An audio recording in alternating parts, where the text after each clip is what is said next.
జై శ్రీరామ్ అందరికీ. మాఘమాసంలో మాఘపురాణం యొక్క ప్రాముఖ్యతని తెలుసుకుంటున్నాం. మాఘపురాణం 2వ అధ్యాయం వింటున్నాం. ఈ 2వ అధ్యాయంలో ఉన్నటువంటి ప్రత్యేకత ఏమిటి అంటే మాఘమాసంలో చేసినటువంటి నదీ స్నానము ఇంతకుముందు చేసినటువంటి నదీ స్నానాలకి అంటే మించినటువంటి పుణ్యఫలాన్ని మనకు ఇస్తుంది అనేది తెలియజేస్తుంది.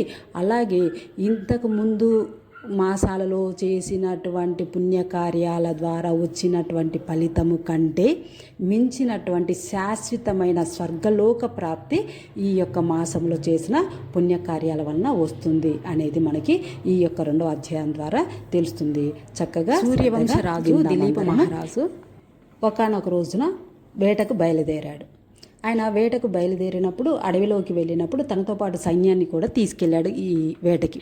అలా వేటకు వెళ్ళినప్పుడు అడవిలో క్రూర మృగాలు చాలా ఎక్కువగా ఉన్నాయి. సింహాలు, పులులు, అడవి పందులు, ఇలా అనేక రకాలైనటువంటి క్రూర జంతువులు గ్రామాలపైన పడి గ్రామంలో ఉన్నటువంటి పశువులని మనుషులని ఇబ్బంది పెడుతూ ఉన్నాయన్నమాట. పశువులను అయితే చంపేస్తూ ఉన్నాయి. ఇటువంటి సమయంలో ఈ మహారాజు వేటకు వెళ్ళి అక్కడ కొద్ది రోజులు ఆగి అడవిలో ఉన్నటువంటి ఆ క్రూర జంతువులను సంహరిస్తూ ఉన్నాడు. ఒకానొక రోజున ఆయనకి బాగా మంచినీళ్ళు దప్పికైపోయాయి. వేటలో ఉండి అలసిపోయి బాగా మంచినీళ్ళు దప్పికైపోయి అంతలక్క చూస్తూ ఉన్నాడు. ఎక్కడైనా సరస్సు కానీ నదులు కానీ ఏమైనా కనిపిస్తాయేమో అని. అలా చూస్తూ ఉన్నటువంటి ఆ దిలీప మహారాజుకి ఒక సరస్సు కనిపించింది. చాలా మనోహరమైనటువంటి సరస్సు అనమాట. ఆ యొక్క తామర పువ్వులతోనూ కలువలతోనూ కూడుకొని చాలా లతలతో కూడుకొని అందంగా ఉన్నింది ఆ సరోవరం. ఆ సరస్సు దగ్గరికి వెళ్ళి రాజు ఆయన యొక్క పరివారం అందరూ సరస్సులోకి దిగి మంచినీళ్ళు తాగి సేద తీర్చుకున్నారు. కొద్దిసేపు అక్కడ విశ్రాంతి తీసుకున్నారు.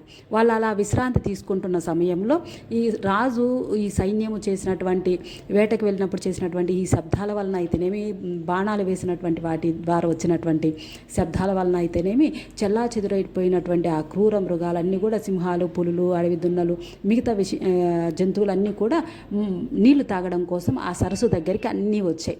వచ్చినప్పుడు రాజు తన సైన్యం కూడా మళ్ళీ వాటిని సంహరించి ఆ విధంగా వాటి యొక్క బెడదను తగ్గించి తిరిగి మళ్ళీ వాళ్ళందరూ రాజ్యంలోకి వస్తూ ఉన్నారు. అలా రాజ్యంలోకి వస్తూ ఉన్న సమయంలో వాళ్ళకి ఆ మహారాజు దిలీప్ మహారాజుకి ఒక బ్రాహ్మణోత్తముడు కనిపించాడనమాట. ఆ బ్రాహ్మణోత్తముడు కనపడగానే వెంటనే ఆ యొక్క బ్రాహ్మణుడికి దిలీప్ మహారాజు నమస్కరించి చేతులు జోడించి నమస్కరించి కొంతసేపు అక్కడ ఆగాడు. అప్పుడు ఆ బ్రాహ్మణోత్తముడు, మహారాజా మీకు సరస్సు దగ్గరికి వెళ్ళొచ్చారు కదా, మరి సరస్సు దగ్గర స్నానం చేయలేదేంటి? ఈ మాఘమాసంలో ఇంత పవిత్రమైనటువంటి మాసంలో మీరు సరస్సులో కానీ నదిలో కానీ ఎక్కడైనా స్నానం చేస్తే చాలా మంచిది కదా, మీరు ఎందుకని చేయలేదు అని అంటారు. అనగానే నాకు తెలియదు మాఘమాసం యొక్క ప్రత్యేకత ఏంటో. మరి నేను చాలా రోజులైంది నేను అడవిలోకి వెళ్ళి మా యొక్క కులగురువు కానీ మా అర్చకులు కానీ అందరూ చెప్పేవాళ్ళే నేను ఉండింటే, కానీ నేను ఇక్కడ లేను కాబట్టి నాకు తెలియలేదు. మీరు మాఘమాసం యొక్క ప్రత్యేకత ఏంటో చెప్పండి బ్రాహ్మణోత్తమ అని చెప్పి దిలీప్ మహారాజు బ్రాహ్మణోత్తముడిని అడిగాడు. అప్పుడు బ్రాహ్మణోత్తముడు ఏమంటాడంటే, మీ కులగురువు వశిష్ఠ మహర్షి, ఆయనకి చాలా తెలుసు, నేనెంత ఆయన ముందు, ఆయన చాలా అన్ని విషయాలు తెలిసినటువంటి వ్యక్తి. ఆయన దగ్గర నుంచి మీరు మాఘమాసం యొక్క మహత్యాన్ని, మాఘ పురాణాల యొక్క మహత్యాన్ని మీరు తెలుసుకొని వాటిని ఆచరించండి మహారాజా అని చెప్పి వెళ్ళిపోతారనమాట. ఈ దిలీప మహారాజు అదే ఆలోచనలో ఇంటికొచ్చి ఆ యొక్క బ్రాహ్మణోత్తముడు చెప్పిన విషయాలన్నిటిని గుర్తు తెచ్చుకుంటూ ఎలాగైనా కానీ కులగురువుని కలవాలి అని భావిస్తాడు. ఆ రోజు అయిపోయింది. మరుసటి ఉదయాన్నే తనకు కొంతమంది ముఖ్యమైనటువంటి మంత్రులను తనకు తోడుగా తీసుకొని ఆ యొక్క వశిష్ఠ మహర్షి యొక్క ఆశ్రమానికి బయలుదేరి వెళ్ళారు అందరూ. అక్కడికి వెళ్ళగానే వశిష్ఠ మహర్షి ఏం చేస్తున్నారంటే తపమాచరిస్తూ ఉన్నారు. ఆయన శిష్యులేమో వేద పఠనం చేస్తూ ఉన్నారు. అప్పుడు వీళ్ళు అక్కడ ఆగారు కొంతసేపు. దిలీప్ మహర్షి అంటే నేను రాజుని, నేను రాగానే నన్ను చూడాలా, నన్ను గౌరవించాలా, నాకు అతిథి కార్యాలు చేయాలి అని అనుకోకుండా తన కులగురువు కాబట్టి తను కొంతసేపు ఆగాడు.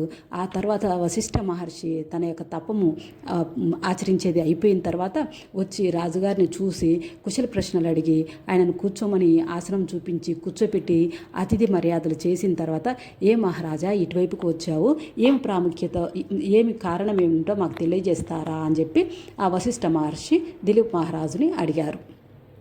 అప్పుడు దిలీప్ మహారాజు ఏమంటారంటే, గురువర్య, మీకు తెలియనిదేముంది, అన్నీ మీకు తెలిసిన విషయాలే. కానీ నాకు కొన్ని విషయాలు తెలియలేదు.